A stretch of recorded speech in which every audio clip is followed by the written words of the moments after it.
Imagine floating in absolute darkness, 30 feet beneath the surface of the Mediterranean Sea, where the mouth of the Nile River used to flow. For over 1,000 years, this place was nothing but a void, a blank space on the map where ships sailed unknowingly over a drowned apocalypse. But as the divers descended into the gloom, fighting against the cloud of silt and mud, their flashlights cut through the darkness to reveal a sight that defied logic. They were looking for a myth, the lost Egyptian city of Thonis Heracleion, a bustling metropolis that vanished overnight. But they found something far more terrifying and intimate than just ruins. Buried under feet of heavy clay, the divers uncovered the rotting timbers of an ancient military ship, a 60-foot vessel that had been docked next to a massive temple when catastrophe struck.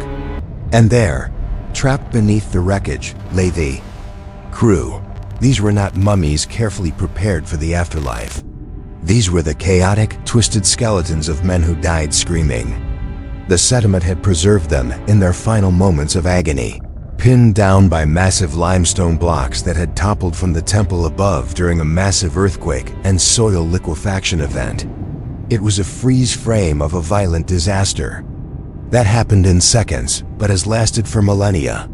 But as the archaeologists carefully brushed away the mud from the ribs and skulls of the fallen soldiers, a glint of yellow caught the light, stark and bright against the gray decay of death. Gold, it was everywhere. It turns out, these soldiers were guarding a fortune. The seafloor was literally paved with treasures that had been meant to appease the gods. Massive gold chalices, intricate rings, and heavy gold coins spilled out from the sand, mixing with the human remains. It was a haunting scene of irony.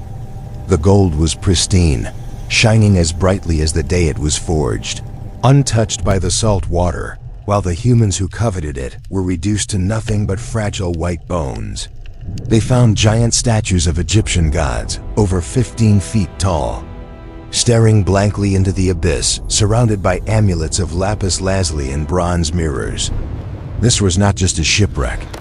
It was a crime scene of nature, a drowned bank vault where the guards and the gold were entombed together. As you look at the footage of a human jawbone resting next to a priceless gold vessel, you realize the terrifying truth of this discovery. It is a time capsule that reminds us that no matter how much wealth a civilization accumulates, and no matter how strong their soldiers are, when the earth decides to open up and the oceans decide to rise, everything, from the mightiest king to the poorest sailor, is swallowed into the dark, leaving only the gold behind to tell the story.